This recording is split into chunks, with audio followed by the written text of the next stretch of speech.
شائع نہیں کرا دیا کہ آپ پڑھ لیجئے، نہیں، اسی دنیا میں انہوں نے جو کہا وہ کر کے دکھایا. آپ کو خالی یہ نہیں کہہ دیا کہ دیکھو مسلمانوں میں گیا تھا اللہ پاک کے بارگاہ میں، وہاں سے میں ایک تحفہ لے کے آیا ہوں، تم کو اس کی عبادت کرنی ہے. ایک اللہ کی عبادت کرنے کا طریقہ انہوں نے کتاب میں چھپوا کے نہیں بتایا، کسی اسکول میں مدارس میں جا کے نہیں پڑھایا، بلکہ ایک اللہ کی عبادت کیسے کرنی ہے انہوں نے خود کر کے دکھایا. آپ اس کو اس طریقے سے لیجئے کہ آپ کو انہوں نے دعوت دی اسی نماز کی جو نماز انہوں نے خود پڑھی.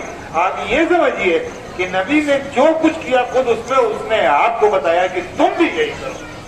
اس کے پیچھے صرف ایک وجہ تھی کہ اللہ پاک کی جانب سے جو بھی چیز ان کو دور اسلامیہ یا امت اسلامیہ کو دینے کے لیے تھی انہوں نے کوئی چیز اپنے پاس نہیں رکھی. ساری کی ساری چیز اس امت کو لا کے بتا دیا، ظاہر کر دیا.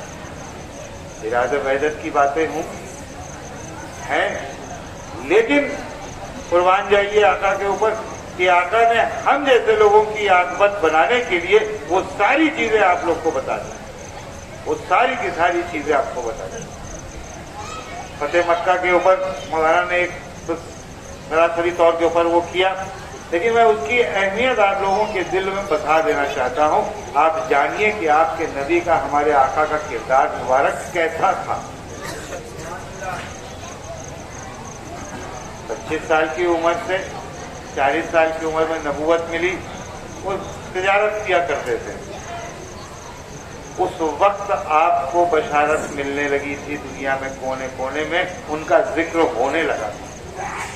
ذکر کیسے ہو رہا تھا وہ کردار دیکھیں. جو نبی بن گئے تو اس کے بعد کی کردار آپ کریں. ارے وہ تو سراپا نور تھے، ان کے کردار کی بات آپ کہاں سے کریں. انہوں نے وہ چیز کر کے دکھائی. اس زمانے میں جتنی برائیاں پھیلی ہوئی تھیں، عرب میں جتنی وہ چیزیں پھیلی ہوئی تھیں، وہ ان کو وہ دور کرنے کے لیے انہوں نے ایک ایگزامپل پورا دنیا کے سامنے رکھا. کم نہ تولو، زیادہ منافع مت لو. یہ اسلام کی کوئی ٹیچنگ نہیں تھی. یہ جو وہ خود کرتے تھے، جو خود کار عملی ملاتے تھے، وہ آپ لوگ کو بتاتے. حتیٰ یہ کہ بازار میں جب آپ کی انٹری ہوتی تھی، جب آپ کسی بازار میں تشریف لے آتے تھے، زیادہ تر شام کے بازار میں وہ تجارت کے سلسلے میں قافلہ لے کے جاتے تھے، وہاں پہ لوگوں میں ہڑبڑی مچ جاتی تھی کہ ارے دعا بھی کرتے تھے اپنے معبود سے جس سے بھی کہ آج کاش محمد ہم سے سامان لے لیں یا تجارت جو ہو وہ محمد کے ساتھ ہو. آپ اتنے پاک صاف کردار کے ساتھ بازار جو اس دنیا میں بدترین جگہ کہی گئی ہے وہاں آپ کا یہ عمل تھا. وہ بھی انہوں نے آپ کو بتایا. اب جب فتح مکے کی بات نکلی تو فتح مکہ جو ہے اسلام کی ایک عظیم فتح، اور ساری دنیا کے سفیر جتنے بھی لوگ اس وقت جو دیکھ رہے تھے، جو واچ تھے، اس کو اس پہ نظر رکھے ہوئے تھے، اور خود مکے کے جو کفار اس وقت تھے وہ لوگ یہ جان کے ڈر رہے تھے کہ محمد تو اتنے بڑے لشکر کو لے کے آ رہا. 313 بھی ان کے دماغ میں تھا، بدر کی جنگ بھی ان کے دماغ میں تھی. سوچیے گا 313 1000 پہ غالب. احد میں کیا ہوا؟ سب نے آپ کی سپہ سالاری کا فن دیکھا.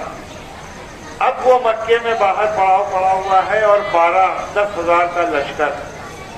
313 کی جو طاقت ان کو ذہنوں میں تھی، اگر وہ رکھ کے سوچیں کہ یہ اسلام کی یہ طاقت ہے، یہ اسلامک فورسز کی طاقت ہے، تو 10,000 کے مجمع میں کیا ہوگا. پورا مکہ کانپا ہوا تھا، پورا مکہ تھرتھرایا ہوا تھا کہ آج تو محمد کی تلوار سے کوئی نہ بچے گا. آج وہ سارے بدلے لے لے گا. جو بھی ہم نے تکلیفیں پہنچائیں سب کو اپنے اپنے کھلے ہوئے گناہ یاد آ رہے تھے، سب کو یاد آ رہے تھے. جب طاقتور کے سامنے جب پہنچتا ہے، جب پیش ہوتی ہے، تو سب کو اپنے کیے ہوئے گناہ یاد آتے ہیں. سب بچنے کا راستہ ڈھونڈ رہے تھے، بہانہ ڈھونڈ رہے تھے کہ ہم یہ کہیں گے اور ہم یہ کہیں گے.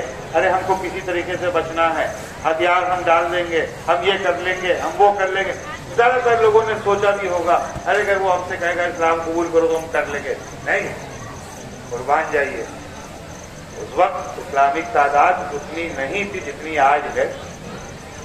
وہ دور ایسا نہیں تھا جیسا آج ہے، وہ طاقت ایسی نہیں تھی جیسی آج ہے. اس میں اور سپاہیوں کی ضرورت تھی اور مجاہدینوں کی ضرورت تھی. قربان جائیے آقا پہ. ایک بار بھی انہوں نے معاف کرنے کی کنڈیشن یا شرط میں یہ نہیں کہا کہ تم میں سے جو کلمہ پڑھ کے مسلمان ہو جائے گا ہم تجھے معاف کر دیں گے. نہیں، مجبور نہیں بنایا انہوں نے اسلام.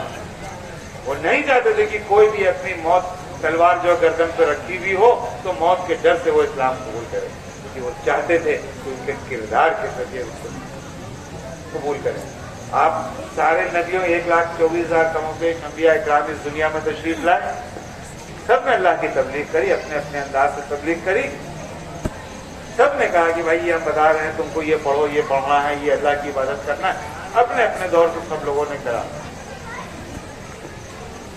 کہیں مثال نہیں ملتی ہے جو رسول اکرم صلی اللہ تعالی وسلم نے کر کے دکھایا. حضرت نے بیان کیا کہ آپ مکے کے اندر جیسے ہی آپ کی انٹری ہوئی، مکے کے اندر داخلہ ہوا، آپ نے پہلا اعلان کیا کہ بوڑھے، عورتیں اور بچے وہ میری امان میں ہیں، ان کو کوئی نقصان نہ پہنچائے. یہ ان کے لیے کر رہے ہیں جنہوں نے پوری زندگی ان کی مخالفت میں کاٹ دی، جنہوں نے اپنی پوری زندگی ان کو تکلیف پہنچانے کی کوشش کی.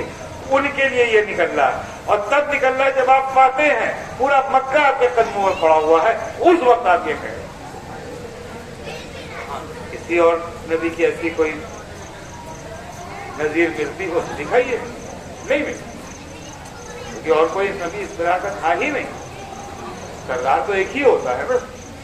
تو آپ نبیوں کے سردار اس وقت سے بنا کے بھیجے اور کردار پورا اپنا بتایا. آپ نے یہاں تک کہہ دیا کہ جو اپنے گھر کا دروازہ بند کر لے، اپنے گھر میں پناہ لے لے، وہ بھی معاف، اسے کوئی نقصان نہیں کرے پہنچائے گا. جو اپنی عبادت گاہوں میں، یقین جانیے اس وقت مسلمان مکے میں نہیں تھے، وہاں مسجدیں نہیں تھیں، لیکن آپ کا دل، آپ کا جذبہ، جو اپنی عبادت گاہوں میں پناہ لے لے وہ بھی میری امان میں. اور سب سے آخر میں جس نے سب سے زیادہ آپ کو تکلیف پہنچائی، میر حمزہ آپ کے چچا، ان کو شہید کیا، چھل سے کپٹ سے ان کو شہید کیا. آپ کو بہت تکلیف ہوئی تھی جنگ احد میں. ان سے تو دشمنی گٹھی رہنی چاہیے.